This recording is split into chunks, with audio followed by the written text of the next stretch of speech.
मौजूद हैं नवनिर्वाचित सांसद जयप्रकाश जेपी। सर, किस तरीके से देखते हैं 10 की 10 सीटें जीतने का दावा किया था, लेकिन 50-50 पर पहुंच कर रह गए। नहीं, देखिए, हमने जो सोचा था, हमारे नेता चौधरी भूपेंद्र सिंह हुड्डा का पहले दिन का बयान पढ़ो, उन्होंने यही कहा था कि 7-8 सीट हम पक्की जीतेंगे, 2 पे मुकाबला है। वो जो रिजल्ट आएंगे उस पर लोगों का ट्रेंड क्या है वोट का, उस पर निर्भर करेगा। और ये सही बात थी, हमने 10 की 10 जीतनी थी, लेकिन इस तरह की परिस्थितियां रही। ये सवाल है पार्टी प्लेटफॉर्म का, मीडिया का नहीं है। लेकिन मैं ये कह सकता हूँ कि 5 सीटें हमने जीती, जो 3 सीट हमारी हारी है, बहुत क्लोज फाइट में हारी है। और विशेष तौर से गुड़गांवा, जो विश्व के मानचित्र पे है, जो 7-7 लाख से जीतती थी, राजा साहब को लोगों ने झोपड़ियों में बांट दिया।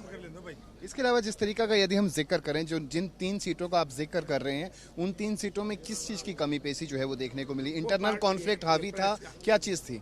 पार्टी का मामला है ये बातें मंथन करके फिर बताएंगे। आज कम से कम हमारी इंटेलिजेंस है, रॉ है, हमारी बहुत सी इंटेलिजेंस एजेंसीज हैं देश और प्रदेश और विदेश में, तो उनका पता लगना चाहिए, जांच का ज्ञान होना चाहिए जनता को। एक आखिरी सवाल, प्रधानमंत्री नरेंद्र मोदी जो हैं वो तीसरी मर्तबा उन्होंने कमान जो है वो संभाल ली है।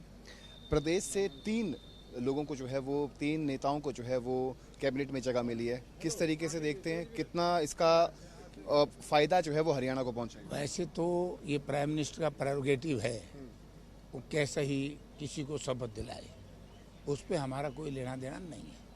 लेकिन मैं व्यक्तियों के बारे में कह सकता हूँ, यही तो तीनों थे जिन्हें बेड़ा गर्क कराया।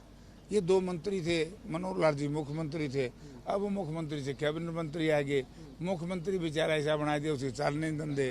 तो ये तो सौदा खराब है। मेरा प्रधानमंत्री जी ने पाट लिया कि हरियाणा तारे हाथों से जा लिया।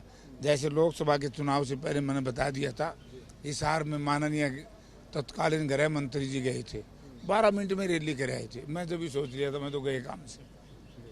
बहुत बहुत शुक्रिया। तो ये थे हमारे साथ नवनिर्वाचित सांसद जयप्रकाश जेपी, जो जिनका सीधे तौर पे कहना है कि लोकसभा चुनावों के नतीजों को लेकर जो है वो समीक्षा बैठक की गई और आगे भी विधानसभा चुनावों को लेकर जो है वो रणनीति तैयार जो है वो की जाएगी। इसी पर जो है वो आज की बैठक का जो है वो एजेंडा रहा है।